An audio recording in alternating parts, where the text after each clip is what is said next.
क्या बताते हैं एटॉमिक मास यूनिट कि एटॉमिक मास यूनिट क्या चीज होता है। अभी तुरंत बताए हैं कि कार्बन के एक एटम का जो मास है उसका हाँ तो 1/12 भाग, तो सिर्फ 1/12 से डिवाइड कर देंगे, जो भी वैल्यू आएगा उसी को कहते हैं 1 एटॉमिक मास यूनिट। याद रखना है। हाँ देखिए बहुत बार ये 9th क्लास के लिए भी इम्पोर्टेंस है, 12th क्लास के लिए भी इम्पोर्टेंस है। अगर ये चैप्टर क्वेश्चन एंट्री लिया ना बच्चों, आ जाएगा डिफाइन 1 एमयू, बोलोगे सर ये तो अलीगढ़ मुस्लिम यूनिवर्सिटी है हमारे बुक में कैसे आ गया। ऐसा बात नहीं बच्चों, देख लीजिए इस तरह का दिमाग तो वो 10th वाले लगाया करते हैं। तो यह बात समझना है 1 एमयू क्या है। 1 एमयू क्या है बच्चों, एटॉमिक मास यूनिट समझना। तो इसका चलो पूरा नाम भी लिख देते हैं, है कि नहीं, इसका पूरा नाम भी लिख देते हैं, समझना है एटॉमिक मास यूनिट। यह बात याद रखना एटॉमिक मास यूनिट। हाँ तो अब डिफाइन कर दीजिए थोड़ा इजी ढंग से। 1/12 part of mass of 1 carbon atom, मतलब कार्बन के एक एटम का जो मास होगा उसका 1/12वां भाग को क्या बोलेंगे, एटॉमिक मास यूनिट बोलेंगे। हाँ सिर्फ कार्बन का ही, कार्बन स्टैंडर्ड रूप से लिया गया, उसको उसी को सेलेक्ट किया गया। किसी और का नहीं ले सकते इस तरह। अब स्टैंडर्ड रूप से स्टार्टिंग टाइम में जिसको सेलेक्ट किया उसी को ना मानोगे, क्योंकि कार्बन किसी जो और का चेक करना पड़ेगा तब से, है? किसी और का चेक करना पड़ेगा तब। ना उतना थोड़ा ना है, उतना वैल्यू नहीं आएगा। इसी को सेलेक्ट किया है क्योंकि वो यहाँ देखा कि इस कार्बन का मैक्सिमम कंपाउंड था, तो मैक्सिमम यौगिक इस नेचर में पाए जाते थे, इसीलिए स्टैंडर्ड रूप के लिए इसी को सेलेक्ट कर लिया। हाँ तो समझने को वैसे तो बताए थे कि टेम्परेचर को मापने के लिए बहुत सारा स्केल निकला, केल्विन निकला था, डिग्री से निकला था, फ़ारेनहाइट था, सब था, लेकिन स्टैंडर्ड फॉर्म के लिए उस केल्विन को सेलेक्ट किया, है कि नहीं, बात समझना। अब यहाँ पर देख ले थोड़ा सा बताते हैं 1/12 पार्ट, यह बात याद रखना मतलब 1/12 part of mass of 1 carbon atom. यह बात समझना है 1/12 part of mass of 1 carbon atom, 1 carbon atom, मतलब 1 कार्बन एटम का जो मास होता है उसका 1/12वां भाग को क्या कहा गया, देख लीजिए उसके 12वां भाग को कहा गया एटॉमिक मास यूनिट। याद रखना एटॉमिक मास यूनिट। चलो यह बात हम लोग को समझ में आ गई थी। बस एटॉमिक मास यूनिट क्या, तो सब इसको जनरली बच्चों यूनिफाइड से दिखाया जाता है, किससे, यूनिफाइड से। सिंपली यू लिख दोगे, उतना कितना ए लिखोगे फिर एम लिखोगे यू लिखोगे, इसी को शॉर्ट में सिंपली यू लिखा जाता है, याद रखना है। तो बच्चों याद रखना 1 एटॉमिक मास यूनिट बराबर 1/12वां भाग किसका, कार्बन के एक एटम के मास का, जो 1.99 × 10⁻⁻26 होता है। इसका अगर 12वां भाग देखोगे बच्चों अप्रोक्स कितना आ जाएगा बता दीजिए, अप्रोक्स बता दीजिए 1.66 × 10⁻27 kg। इसी को ना हम लोग कहते थे 11th क्लास में, याद करो 1 एटॉमिक मास यूनिट कहते थे। इसी को क्या कहते थे, 1 एटॉमिक मास यूनिट कहते थे। 11th क्लास याद आ रही थी, तो केमिस्ट्री में बताया करते थे, है कि नहीं। इसका चर्चा तो बहुत जमाना से चल रहा है, यहाँ तक MCQ बन करके या क्वेश्चन सीधे एग्जाम में पूछ देता है। 4 ऑप्शन नजर आएगा, उनमें से एक ऑप्शन ये भी रहेगा। हाँ इसको पकड़ना, इसका वैल्यू परफेक्ट रूप से याद रखना है। बहुत सारा बंदा तो इधर का तो याद रख लेते हैं, लेकिन हम पावर वाला मिस्टेक कर जाते हैं कि कभी यहाँ पर -27 को +27 मार देगा ना, अरे सर याद तो किए थे 27 तर की, यही नहीं याद आ रहा कि -30 गया बस पानी में। बात ऐसे ही होता है, इसलिए जिस चीज को भी समझोगे पकड़ोगे थोड़ा सा स्ट्रॉन्ग ढंग से पकड़ना है, आपके दिमाग में घुस जाना, उसको लॉन्ग टर्म मेमोरी में भेज दीजिए ताकि वो लंबा समय तक याद रहे, है कि नहीं, तो समझ रहे, लेकिन तब वो वही नॉलेज आपके लिए होगा। तो आप समझना देख लीजिए। तो वैसे जानते हो बहुत सारे एटम होता ना, तो उस एटम के पास क्या होता है, वो तो एक ही जगह देखा गया, समझने बात को। बहुत सारे जो एलिमेंट थे जो एक ही जगह था, एक ही पोजीशन पर था, यहाँ तक कि उसमें इलेक्ट्रॉन का संख्या भी सेम थी। हाँ हाँ, लेकिन क्या कहते हैं, उसका जो न्यूक्लियस का जो मास था वो डिफरेंट था। क्या था? डिफरेंट। जानते हो कि उसके पास इलेक्ट्रॉन की संख्या समान थी लेकिन मास क्या था? डिफरेंट। ऐसे बहुत सारे एलिमेंट देखा गया था। गोल्ड को देखा गया, क्लोरीन को देखा गया, है कि नहीं? लेकिन सबके क्या कहते हैं, कुछ परसेंट में जो एटम थे, मतलब टोटल होता ना एलिमेंट के पास तो बहुत सारे एटम होता है, तो कुछ परसेंट में जो एटम थे उसके पास जो मास था कुछ डिफरेंट था, और कुछ परसेंट में जो एटम थे उनका मास डिफरेंट था। ये डिफरेंट वाला मामला कहाँ से आ गया? एक तो वो जगह भी एक ही है, लोकेशन भी एक ही है, हाँ, लेकिन एटम में कुछ परसेंट का मास अलग, कुछ परसेंट का मास अलग, ऐसे देखा गया। बच्चों जानते हो, तो उन सब स्पीशीज को, उन सब एटॉमिक स्पीशीज को आइसोटॉप कहा गया था। क्या कहा गया था? आइसोटॉप। आइसोटॉप में होता क्या है? मास डिफरेंट है, मास डिफरेंट होता है, लेकिन पोजीशन सेम होता है, नंबर ऑफ प्रोटॉन सेम होता है। हाँ, क्योंकि पहले ही बताए थे 9th क्लास में कि किसी भी न्यूट्रल वाला एटम में ना जितना इलेक्ट्रॉन रहेगा उतना ही प्रोटॉन भी रहेगा। इसमें न्यूट्रल एटम है। देखिए क्या कहते हैं, जे थॉमसन ने भी यह बात बताए थे, अमाउंट ऑफ पॉजिटिव चार्ज और negative charge are equal in magnitude. हमेशा मैग्नीट्यूड में क्या होते हैं? बराबर होते हैं। Hence atom is electrically neutral, और इस प्रकार से एटम क्या होते हैं? विद्युत रूप से उदासीन होते हैं। बात किया थे ना रे, ये सब बात होता, लेकिन समझना है। लेकिन हाँ, तो इसके बाद प्रोटॉन का संख्या भी सेम था, बहुत समय क्वांटिटी के, लेकिन न्यूक्लियस का जो मास था ना वो डिफरेंट था। तो देखिए, अगर हम बोलेंगे एटॉमिक मास डिफरेंट, तो रदरफोर्ड ने तो बात की थी कि कंप्लीट जो एटॉमिक मास बनाता है वो न्यूक्लियस बनाता है कि नहीं? तो न्यूक्लियस का मास डिफरेंट था, तो साइंटिस्ट पता कर रहे थे न्यूक्लियस में प्रोटॉन के साथ कोई और तो है, कोई और है न्यूट्रॉन, तो समझना है। लेकिन आप बताते हैं कि अगर न्यूट्रॉन का संख्या अलग अलग हो जाए, किसका संख्या? न्यूट्रॉन का संख्या अलग अलग हो जाए, तो मास को बनाने में किसका किसका रोल रहता है? न्यूट्रॉन का और प्रोटॉन का। हाँ, तो अगर न्यूक्लियस का क्या, न्यूट्रॉन का संख्या अलग अलग हो जाए तो एटम का मास भी क्या हो जाएगा? डिफरेंट हो जाएगा। हाँ हाँ, तो उसके न्यूक्लियस में प्रोटॉन उतना ही रहेगा जितना उस न्यूट्रल एटम में इलेक्ट्रॉन की संख्या है। किसका संख्या है? इलेक्ट्रॉन की संख्या है।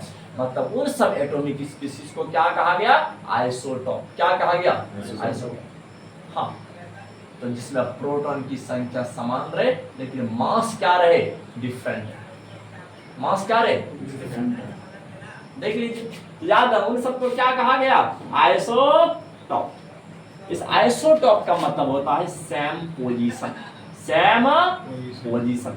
मतलब जितना भी आइसोटॉप निकला था ना उसे एक ही जगह पर, लोकेशन एक ही था, उसका केमिकल रिएक्टिविटी भी एक ही दिखा रहा था। जिसके साथ हम रिएक्शन कर रहे थे बस उसी के साथ तुम भी रिएक्शन कर रहा था, लेकिन सिर्फ डिफरेंट किसमें था? मास में डिफरेंट। तो आगे चल के पता चला है रिएक्शन करने का काम प्रोटॉन और न्यूट्रॉन, जानते हो, रिएक्शन में बहुत कम कंट्रीब्यूशन देते हैं। मैक्सिमम रिएक्टिविटी दिखाने में किसका कंट्रीब्यूशन रहता है? इलेक्ट्रॉन का। जितना ज्यादा फ्री इलेक्ट्रॉन होगा उतना वो एलिमेंट मोर रिएक्टिव होता है। सोडियम को पहचानते हो ना? सोडियम को सिंगल इलेक्ट्रॉन घूमता है लेकिन बच्चों आग लगा देता है कि नहीं? तो जिसके तहत उसको कहाँ रखा है? तेरे केरोसिन तेल के अंदर में रखा जाता है कि नहीं? तो बच्चों याद रखना, ये रिएक्टिविटी दिखाना, जितना भी आपका केमिकल प्रॉपर्टी दिखाना किसका काम रहता है? इलेक्ट्रॉन का काम होता है, ना कि प्रोटॉन और न्यूट्रॉन। अरे ये दोनों तो चुपचाप डेंसली पैक है। कहाँ पर पैक है बच्चों? न्यूक्लियस में पैक है कि नहीं? बात को समझना है, देख लीजिए। तो यहाँ से आइसोटॉप का मतलब सेम पोजीशन, जितना भी डिफरेंट एटॉमिक मास वाला जितना भी स्पीशीज मिले थे ना वो सेम नंबर ऑफ इलेक्ट्रॉन वाला, वो सब एक ही जगह मिले थे, इसीलिए पीरियोडिक टेबल में भी सेम पोजीशन पर रखा गया। जैसे गोल्ड को देख लीजिए 79 पर रखा गया है, लेकिन गोल्ड का ना 32 फॉर्म होता है। कितना? 32, 32 आइसोटॉप होता है। आवाज सुन जाएगा अरे बात ऐसे होता है, इतना ज्यादा आइसोटॉप। तो सिर्फ न्यूट्रॉन की संख्या डिफरेंट होने के चलते, न्यूट्रॉन की संख्या डिफरेंट होगा तो न्यूक्लियस का मास डिफरेंट होगा ना रे? देख, क्योंकि प्रोटॉन की संख्या तो उतना ही रहता है जितना इलेक्ट्रॉन की संख्या होता है। तो बात याद रखना, देख लीजिए। हाँ, तो ऑल एटॉमिक स्पीशीज समझना है, all atomic species of same element. देखिए अगर एलिमेंट क्या रहे, अगर एलिमेंट सेम रहे लेकिन उसके एटॉमिक स्पीशीज के पास याद रहे क्या रहे बच्चों, having same number of proton, same number of proton. अगर प्रोटॉन की संख्या समान रहे, याद रखना, या तो बोल सकते हो सर एटॉमिक नंबर समान रहे के लिए, देख लीजिए कि having same number of proton and different mass number,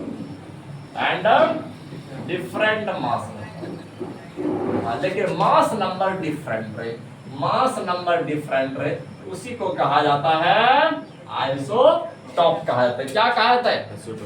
isotope. देख लीजिए उसी को बोलेंगे हम लोग आइसोटॉप बोलेंगे। देख लीजिए तो सबसे पहले बता दिए थे आइसोटॉप समझ, जैसे हाइड्रोजन का कितना आइसोटॉप मिले थे रे? 3 आइसोटॉप मिले थे। समझना है, पहला का नाम क्या बताए थे? पहला का नाम प्रोटियम बताए थे, है कि नहीं? अब इस प्रोटियम के पास ना, इस प्रोटियम के पास बच्चों एक प्रोटॉन होता है और इसके बाद कोई न्यूट्रॉन नहीं होता, कोई न्यूट्रॉन नहीं होता। तो समझना, और इसी को हम लोग हाइड्रोजन भी कहते हैं। क्या कहते हैं? हाइड्रोजन कहते हैं। दूसरा होता है ड्यूटेरियम। क्या होता है? ड्यूटेरियम। यह ड्यूटेरियम होता है, इसके पास प्रोटॉन तो एक होता है लेकिन न्यूट्रॉन भी एक होता है। बहुत कम परसेंटेज में देखा गया था, बहुत कम परसेंटेज में। और तीसरा वाला तो एग्जिस्ट ही नहीं था। तीसरा वाला, अब ये जो आपका ट्राइशियम है, देखिए अब ये जो आपका ट्राइटियम हो गया, ट्राइशियम। अब ये जो आपका ट्राइटियम, हिंदी में ट्राइटियम लिख देते हैं। देखा इसके पास प्रोटॉन एक था लेकिन न्यूट्रॉन 2 था। अब ये अनस्टेबल होता है, अनस्टेबल, ये नहीं मिलता है। बोलोगे सर ये तो मिलता है कहाँ पर?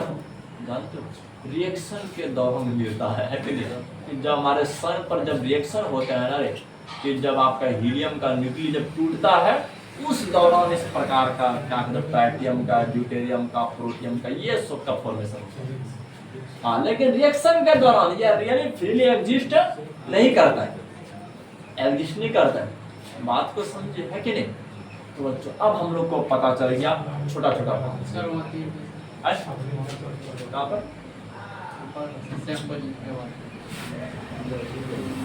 और सेम पोजीशन के बाद आइसोटॉप के बाद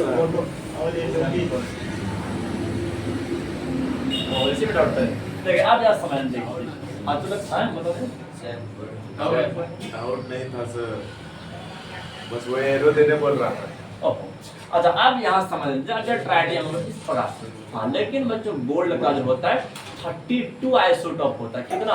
32 आइसोटॉप। तो ये सब बात को याद है, यहाँ पर लिख देते हैं। देखिए गोल्ड, अब ये जो गोल्ड के पास जो होता है ना, याद रखना है 32 आइसोटॉप होता है। कितना आइसोटॉप? 32 आइसोटॉप होता है। हाँ, और ये सारे आइसोटॉप का परसेंटेज समान नहीं था। जैसे हम लोग 9th क्लास में पढ़े थे कि क्लोरीन का भी क्या होता है, क्लोरीन का भी 2 आइसोटॉप होता है ना रे? देख लीजिए क्लोरीन का भी कितना होता है? 2 आइसोटॉप होता है। बहुत सारे क्लोरीन के पास देखा गया था, इसके पास जो मास नंबर थे जानते हो कितना था? देख लीजिए इसके पास जो मास नंबर थे आपका कि 34, देख लीजिए 34.98 और बहुत सारे क्लोरीन के पास जो मास नंबर थे वो आपका 36.98 इतना हुआ करता। हाँ, लेकिन दोनों का परसेंटेज अलग अलग था। बस ये वाला का मास तो कम थे लेकिन परसेंटेज में यही वाला ज्यादा था। हाँ, हाँ, तो इसका परसेंटेज की अगर हम बात करेंगे, इसका परसेंटेज आपका है 75.4%। हाँ, इतना ज्यादा। और इसके बाद अगर ये वाला का परसेंटेज की बात करें तो ये वाला आपका कितना होगा, घट करके बता दीजिए। 74.6 देखिए तो ये आपका हो गया कि 24.6%। देखिए इतना परसेंटेज है। तो अब तो प्रॉब्लम हो गया कि सर एटॉमिक मास कैसे निकाला जाए। हाँ, तो इन सब में एवरेज एटॉमिक मास निकाला जाता है। क्या निकाला जाता है? Average atomic mass. बोलोगे सर कैसे निकालना है एवरेज एटॉमिक मास? अरे हाँ तो गम है। देखिए समझ रहा है, एवरेज एटॉमिक मास निकालना बहुत इजी है। देखिए अभी बता देते हैं। एवरेज एटॉमिक मास निकालना है, तो एवरेज एटॉमिक मास निकालना है तो बच्चों सिंपल जैसा फॉर्मूला याद रखना है। जो भी मास रहे, जो भी एटॉमिक मास रहे बच्चों याद रखना है और गुना परसेंटेज से गुना कर देना। वो कितना परसेंटेज है, इसके बाद जो भी एटॉमिक मास रहे उसको परसेंटेज से गुना कर देना है, बट्टा टोटल परसेंटेज कर दोगे तो आपका क्या निकल जाएगा? एवरेज एटॉमिक मास निकल जाएगा। तो चलो देख लीजिए। अब यहाँ समझना है आपका A1 कितना है बच्चों? 34.98 है। इसको चलो 35 ले लेते हैं, है कि नहीं? इसको चलो 35 कैलकुलेशन में इजी होगा। और गुना x1 परसेंटेज को दिखा रहे कितना परसेंटेज है, तो 75% है कि नहीं? तो 75%। अब प्लस A2 देख लीजिए कितना है? 36.98, 37 ले लेते इसको। 37 गुना x2 कितना है? 24.6 है, इसको 25 ले लेते। बट्टा समझना है 75 प्लस 25 हो गया। तो अब इसको गुना करके देख लीजिए, इसको गुना करके देख लीजिए कितना कितना हो रहा है। 75 गुना 35 थोड़ी स्पीड से कितना हो रहा है? 37। अरे ये वाला पहले गुना करके बोलो। ऊपर वाला सर। हाँ दोनों को पहले गुना करके बोलो। ये तो होता है 26 25 26 हो गया। और फिर ये वाला बोल दीजिए 26 गुना 25 25 70 925 925। अब दोनों को ऐड कर दो। दोनों को ऐड करना। हाँ 26 25 15 925 35